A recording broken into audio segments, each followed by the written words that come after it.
Assalamualaikum, hai. Okey, seperti orang biasa, aku memang tak ada masalah untuk main Facebook dekat depan public, dekat depan orang lain. Aku memang tak ada masalah. Facebook je kot.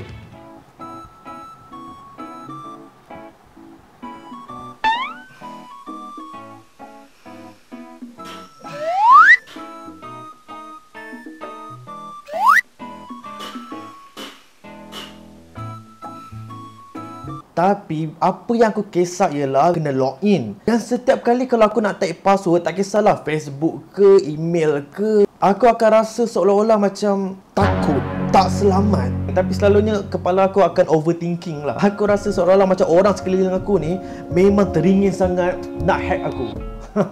Padahal in real life, diorang bukannya peduli pun. Aku je fikir lebih.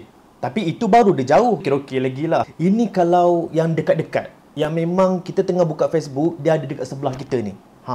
Kalau yang jauh pun aku dah fikir lain, apatah lagi yang dekat-dekat ni. Jadi aku rasa macam tak selesa lah untuk type password aku di hadapan orang tau, yang tengah tengok skrin sekarang ni. Walaupun aku rasa dia tak pandang pun, tapi aku tak selesa. Dan aku tak berani nak bercakap jujur macam ni. Kau boleh berambus tak?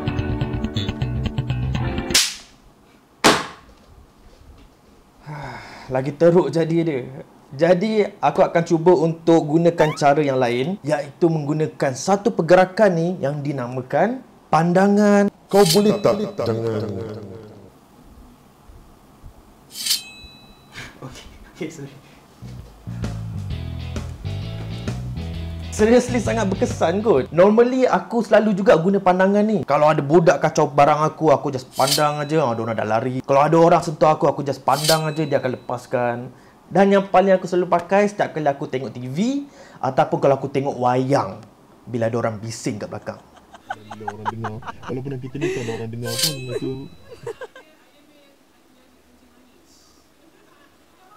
Okay, ini je lah aku try untuk.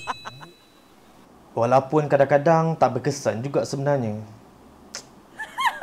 Dekat dalam public memang tak boleh sebab dia macam akan tangkap dia kita betul.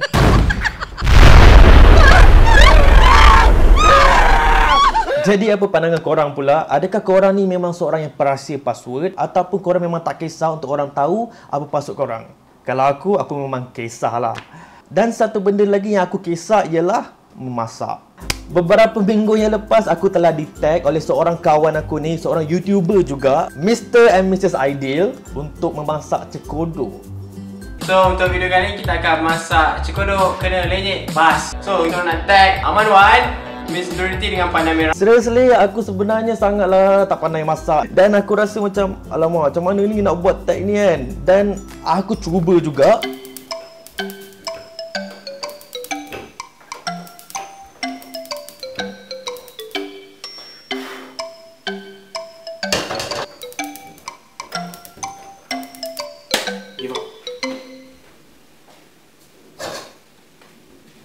So, aku minta maaf sangat Aidil dan juga Mira kerana tak dapat nak buat tag korang ni. Tapi aku still nak berikan shout out kepada korang. Thanks kerana tag aku. Kepada korang boleh tengok Mr. dan Mrs. Aidil. Diorang ada buat banyak vlog-vlog pengembaraan diorang antara suami isteri ni.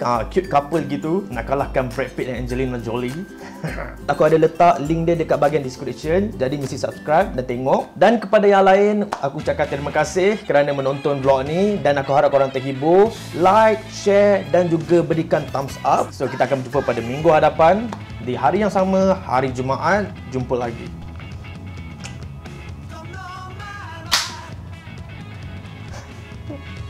Dapat apa yang aku expect. Itu satu. Lain pula hal bila aku dah ada benda yang aku nak buat, tukang kedai ni pula yang bagi cadangan. Atas tak payah potong sebab saya nak benda panjang.